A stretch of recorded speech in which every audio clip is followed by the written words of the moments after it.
संजीव को लगता है आवाज नहीं मिल रही। हर्षवर्धन त्रिपाठी, हर्षवर्धन जी क्या लग रहा है, किसका वोटर नहीं निकल रहा घर से बाहर?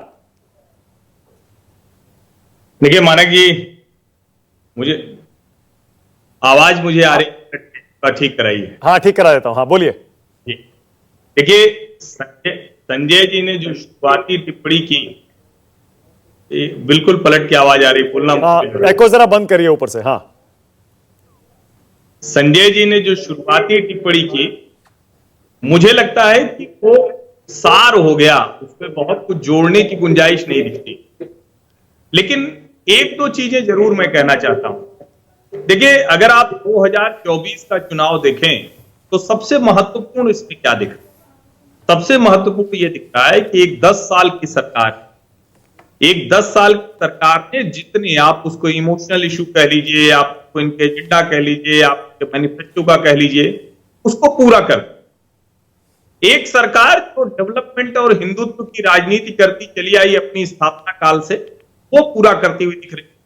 370 से लेकर राम मंदिर जैसी चीज वो पूरा करके दिखा देती। डेवलपमेंट पे आप बात करें तो इस देश में कोई भी, आप नरेंद्र मोदी के समर्थक हो सकते हैं, विरोधी हो सकते हैं, चार आंकड़े ला सकते हैं, लेकिन इसमें तो कोई नहीं कह सकता कि इस सरकार के कार्यकाल में जो डेवलपमेंट है वो कोर एजेंडे में रहा।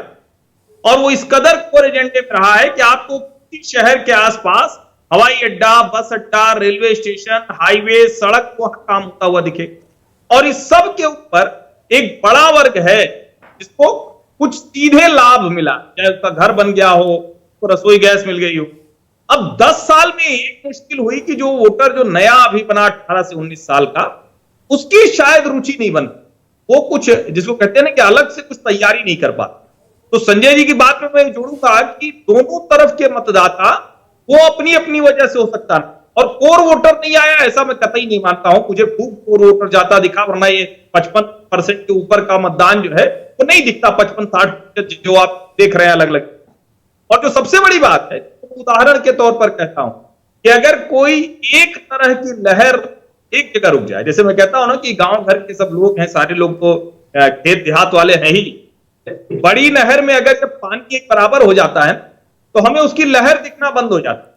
और मुझे लगता कि शायद नरेंद्र मोदी ने अपने 10 साल के कार्यकाल में वो स्थिति कर ली है। विपक्ष कोई ऐसा मुद्दा नहीं खड़ा कर पाया जिसके आधार पर एक वोट तैयार होता। और एक चीज, पार्टियां जो गठजोड़ में लड़ रही हैं, एक पार्टी का कार्यकर्ता दूसरे पार्टी के प्रत्याशी के लिए वोट देने जाएगा क्या, की चर्चा कहीं नहीं हो रही। मुझे लगता है कि यह भी वजह हो सकती है मतदान प्रतिशत कम। ओके।